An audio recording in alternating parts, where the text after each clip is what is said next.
আর নজর রাখতে হচ্ছে হুগলির দিকে। হুগলিতে সাংসদ বনাম বিধায়কের দ্বন্দ্ব। স্কুলে স্মার্ট ক্লাস তৈরি নিয়ে কোন্দল প্রকাশ্যে। বাণী মন্দির স্কুলে সাংসদ তহবিলে স্মার্ট ক্লাস তৈরি নিয়েই ক্ষোভ বিধায়ক অসিত মজুমদারের। স্কুল পরিদর্শনে গিয়ে অসিতকে নিশানা সাংসদ রচনার। প্রধান শিক্ষিকা কি বলছেন এই ঘটনায়, শুরুতে আপনাদের শোনাই। আমি এমডি ম্যাডামের কাছেই আমার বক্তব্য জানিয়েছি, আমার আর দ্বিতীয় কিছু বলার সমস্যা হয়েছে। আমি বললাম যে আমি যাবতীয় বক্তব্য এমডি ম্যাডামের কাছে পেশ করেছি, আমি এই বিষয়ে কোনো দ্বিতীয় মন্তব্য করবো না, আমাকে মার্জনা করবে। সমস্ত বক্তব্য তিনি জানিয়েছেন, কিন্তু এ বিষয়ে আর কোনো মন্তব্য করতে তিনি চান না, এমনটাই জানালেন প্রধান শিক্ষিকা। হুগলিতে সাংসদ বনাম বিধায়কের দ্বন্দ্ব। কি বলছেন বিধায়ক অসিত মজুমদার এবং সাংসদ রচনা ব্যানার্জি, শোনাই আপনাদের। আমি এমপির কথার উপরে কোনো কথা বলবো না, আমি যা বলার দলকে বলবো,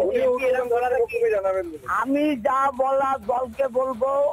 আজকে এই কথাটি শুনে আমি অবাক হয়ে গেলাম যে তৃণমূল কংগ্রেস পার্টির বিধায়ক এখানে এসেছিলেন এবং এখানে এসে উনি সম্মানীয় যারা এখানে টিচার্সরা রয়েছেন, শিক্ষিকারা রয়েছেন, শিক্ষকরা রয়েছেন, তাদেরকে অশ্রাব্য ভাষায় গালিগালাজ করেছেন। এবং তার পাশে আমি কিভাবে আমার সাংসদের তহবিল থেকে টাকা নিয়ে আমি কোথায় কি করবো সেটা সম্পূর্ণ সেটা আমার ইচ্ছে, সেই ব্যাপারে কেউ কোনো বক্তব্য রাখতে পারে না। প্রথম রচনা ব্যানার্জি যে কথা দিয়ে গেলাম, কার কত দম আছে সে আমাকে আটকে দেখিয়ে দেবে। অসিত মজুমদার এবং সাংসদ রচনা ব্যানার্জির মধ্যে যে দ্বন্দ্ব রয়েছে সেই বিষয়টা কিন্তু তাদের বক্তব্যে স্পষ্ট হয়ে গেল। আর এই বিষয় নিয়ে কি বলছেন বিজেপি নেতা, স্থানীয় বিজেপি নেতা, শুনুন।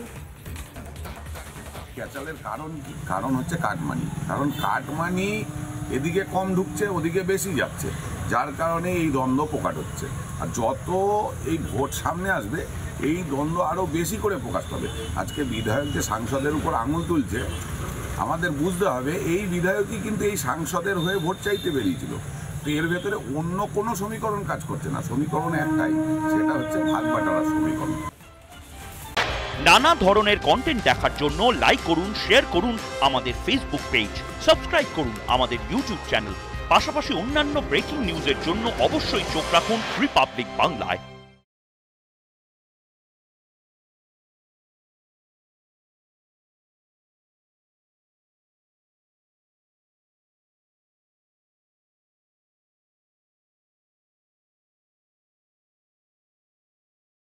নানা ধরনের কন্টেন্ট দেখার জন্য লাইক করুন, শেয়ার করুন আমাদের ফেসবুক পেজ।